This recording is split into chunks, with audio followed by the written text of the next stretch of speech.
The book of the prophet Nahum.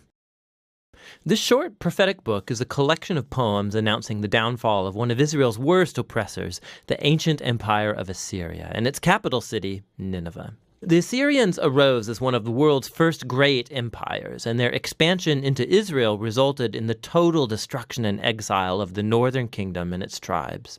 The Assyrian armies were violent and destructive on a scale that the world had never seen before, and so Israel and its neighbors were awaiting the downfall of Assyria, which eventually came in the year 612 BC. The Babylonians rose up and began a rebellion that overtook Nineveh and brought down the Assyrian Empire. And so chapter 2 depicts the fall of Nineveh in vivid poetry, and chapter 3 then explores the downfall of the empire as a whole.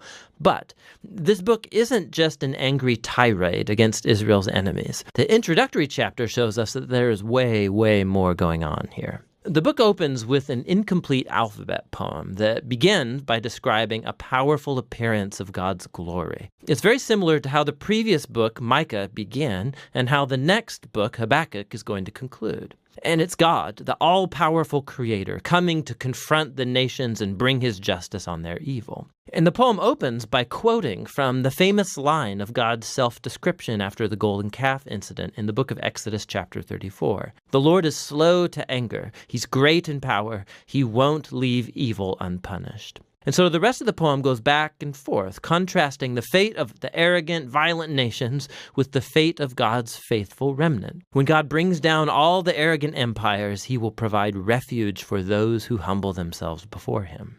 Now, here's what's really interesting, is that you thought this book was only about Assyria, but Nahum actually nowhere mentions Nineveh or Assyria in chapter 1.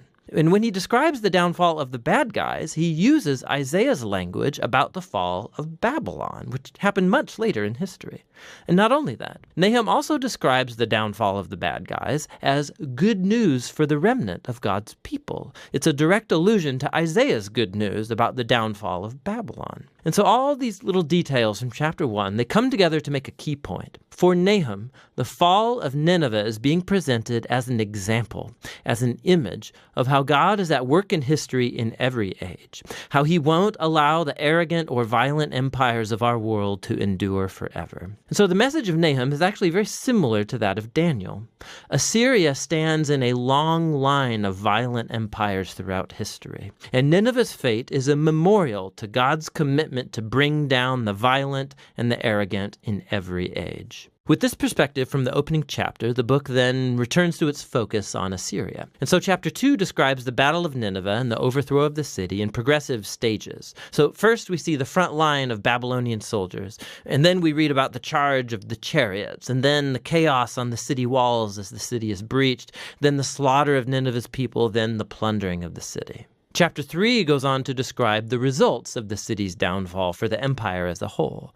So Nahum begins by announcing a woe upon the city whose kings built it with the blood of the innocent. It's an image of how injustice was built into the very system that made Assyria so successful. But their violence has sown the seeds of their own destruction, and so Assyria will fall before Babylon. The book concludes with a taunt against the fallen king of Assyria. He's stricken with a fatal wound, and from among all the nations that he once oppressed, no one comes to help him. Rather, they sing and celebrate his destruction.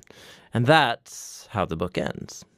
Now, this is a gloomy book, but it's important to see how Nahum's message addresses the tragic and perpetual cycles of human violence and oppression in every age. Human history is filled with tribes and nations elevating themselves and using violence to take what they want, resulting in the death of the innocent. And the book of Nahum uses Assyria and Babylon as examples to tell us that God is grieved, and that he cares about the death of the innocent, and that his goodness and his justice compel him to orchestrate the downfall of oppressive nations. And God's judgment on evil is good news, unless, of course, you happen to be Assyria. Which brings us all the way back to the conclusion of that opening poem in chapter 1. Which tells us that the Lord is good and a refuge in the day of distress. He cares for those who take refuge in him. And so the little book of Nahum invites every reader to humble themselves before God's justice and to trust that in his time he will bring down the oppressors of every time and place. And that's what the book of Nahum is all about.